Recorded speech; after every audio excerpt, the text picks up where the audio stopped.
ఇప్పుడు టీసీఎల్ఎస్హెచ్ అని కొడితే మనకి పర్సంటేజ్ సింబల్ వస్తుంది. అది ఇంటరాక్టివ్ మోడ్లోకి టీసీఎల్ఎస్హెచ్ ఇంటరాక్టివ్ మోడ్లోకి తీసుకెళ్తుంది. ఇప్పుడు ఇక్కడ మనం కమాండ్స్ ఇచ్చి మనం ఎగ్జిక్యూట్ చేసుకోవచ్చు, సింగిల్ కమాండ్స్ ఇచ్చి. సో లాస్ట్ వీడియోలో మనం పుట్స్ స్ట్రింగ్ని ప్రింట్ చేయడానికి పుట్స్ అనే కమాండ్ వాడతామని చూసాం. అంటే పుట్స్ హలో వరల్డ్, ఇది ఆ స్ట్రింగ్ని డిస్ప్లే చేయడానికి వాడతామని చెప్పాము. ఒకవేళ వన్ వర్డ్ కంటే ఎక్కువ వర్డ్ ఉంటే దాన్ని డబుల్ కోట్స్లో కానీ కర్లీ బ్రేసెస్లో యూస్ చేయాలి అని చెప్పాము. Double quotes or curly braces use చేయాలి, ఎందుకంటే అది మొత్తాన్ని ఒక సింగిల్ వర్డ్లా తీసుకుంది, లేదంటే అది మల్టిపుల్ ఆర్గ్యుమెంట్స్లా కన్సిడర్ చేస్తుంది.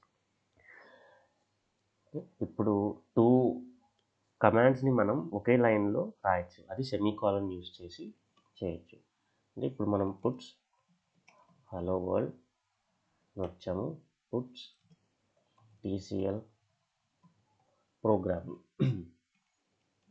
ఇవి రెండు 2 డిఫరెంట్ లైన్స్లో మనకి వస్తున్నాయి. అదే మనం సింగిల్ దాంట్లో ఇవ్వాలి అంటే puts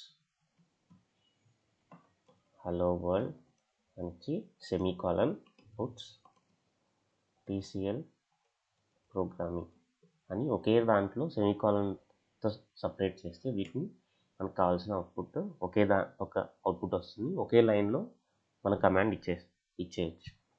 so 2 commands can be ఇక్కడ కంబైన్ చేయొచ్చు. 2 కమాండ్స్ని ఒక సెమీకాలన్ యూజ్ చేసి కంబైన్ చేయొచ్చు. సో ఇప్పుడు puts before semicolon,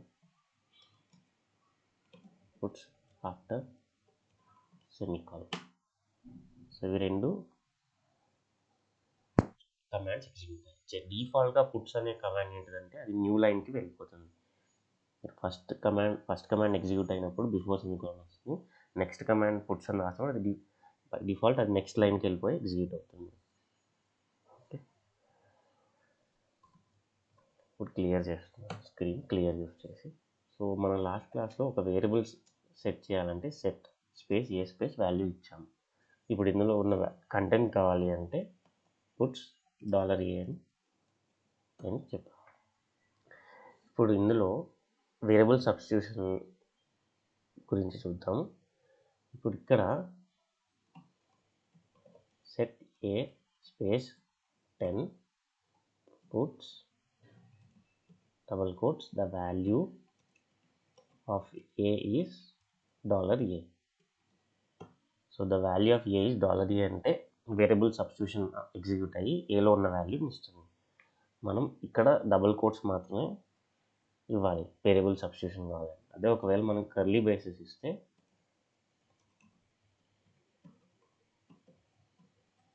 the value of a is $a అని కర్లీ బ్రేసెస్లో ఇస్తే ఆ కర్లీ బ్రేసెస్లో మనం ఏదైతే కంటెంట్ రాసామో అదే వస్తుంది, అందులో వేరియబుల్ సబ్స్టిట్యూషన్ అనేది జరగదు.